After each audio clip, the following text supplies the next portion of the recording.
Hi dears, അസ്സാം വലൈക്കും. Welcome back to be cool with Ponnu. ഇന്ന് ഞാൻ എൻ്റെ ഉമ്മാൻ്റെ സ്പെഷ്യൽ മുരിങ്ങാക്കായ കറിയുടെ റെസിപ്പി ആയിട്ടാണ് വന്നിരിക്കുന്നത്. അത് നമുക്ക് വളരെ പെട്ടെന്ന് തന്നെ തയ്യാറാക്കിയെടുക്കാം. അതിന് വേണ്ടിയിട്ട് ആദ്യം തന്നെ മുരിങ്ങാക്കായ്ക്കൊന്ന് കട്ട് ചെയ്തെടുക്കുന്നുണ്ട്. ഇതൊന്ന് ക്ലീൻ ചെയ്ത് കട്ട് ചെയ്തൊന്ന് വാഷ് ചെയ്തെടുക്കാം. ഇനി ഒരു പാൻ എടുത്തിട്ടുണ്ട്. നമ്മൾ കട്ട് ചെയ്ത് ക്ലീൻ ചെയ്ത് വെച്ചിരിക്കുന്ന മുരിങ്ങാക്കായ ഇതിലേക്ക് ഇട്ട് കൊടുക്കാം. ഇനി വേണ്ടത് ഒരു തക്കാളിയും 2 പച്ചമുളകുമാണ്. ഇതൊന്ന് കട്ട് ചെയ്തിട്ട് അതും കൂടെ അതിലേക്ക് ചേർത്ത് കൊടുക്കുന്നുണ്ട്. ഇനി ഇതിലേക്ക് വേണ്ടത് കുറച്ച് മസാലപ്പൊടികളാണ്. അതിന് വേണ്ടിയിട്ട് ആദ്യം തന്നെ 1.5 ടീസ്പൂൺ മല്ലിപ്പൊടി ചേർത്ത് കൊടുത്തിട്ടുണ്ട്. ഇനി വേണ്ടത് ഉപ്പാണ്. ഉപ്പ് ആവശ്യത്തിന് ചേർത്ത് കൊടുക്കുക.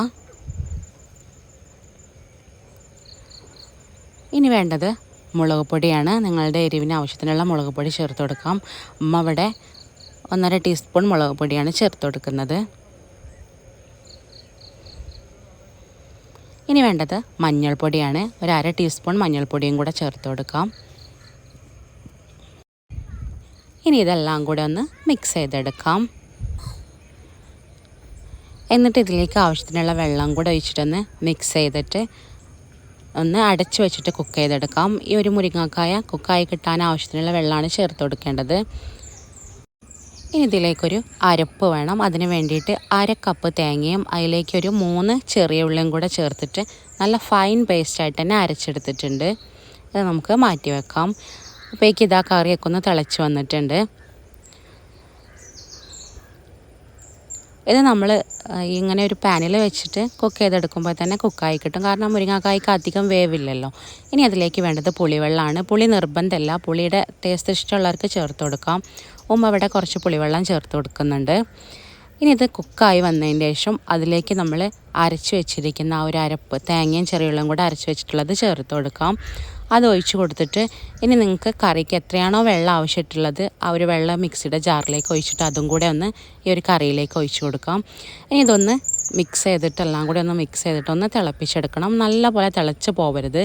ജസ്റ്റ് ഒന്ന് തിള വരുന്നത് വരെ ഒന്ന് കുക്ക് ചെയ്തെടുക്കാം. ഇത് നമുക്ക് വളരെ പെട്ടെന്ന് തയ്യാറാക്കിയെടുക്കാൻ പറ്റുന്ന ഒരു കറിയാണ്. അതുപോലെ തന്നെ വളരെ കുറഞ്ഞ ഇൻഗ്രീഡിയൻസ് മതി ഒരു കറി റെഡിയാക്കാൻ വേണ്ടിയിട്ട്. നല്ല ടേസ്റ്റാണ് കേട്ടോ ഈ കറി. അങ്ങനെ ആ കറിയൊക്കെ ഒന്ന് തിളച്ച് വന്നിട്ടുണ്ട്. ഇനി ഇതൊന്ന് വറവിട്ടെടുക്കണം. അതിന് വേണ്ടിയിട്ടൊരു പാൻ വെച്ചിട്ട് വെളിച്ചെണ്ണ ഒഴിച്ചു കൊടുത്തിട്ടുണ്ട്. വെളിച്ചെണ്ണ ഒന്ന് ചൂടായി വരുമ്പോൾ അതിലേക്ക് 1/2 ടീസ്പൂൺ കടുക് ഇട്ടൊന്ന് പൊട്ടിച്ചെടുക്കാം. ഇനി കടുക് ഒന്ന് പൊട്ടി വരുമ്പോൾ അതിലേക്ക് കറിവേപ്പില ചേർത്ത് കൊടുക്കാം. നിങ്ങളുടെ കയ്യിൽ വറ്റൽമുളക് ഉണ്ടെങ്കിൽ അതും കൂടെ ചേർത്ത് കൊടുത്താൽ ഒന്നും കൂടെ ടേസ്റ്റാണ്.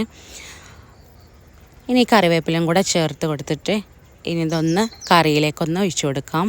എന്നിട്ടൊന്ന് മിക്സ് ചെയ്തെടുത്താൽ നല്ല അടിപൊളി കറി ഇവിടെ റെഡി ആയിട്ടുണ്ട്.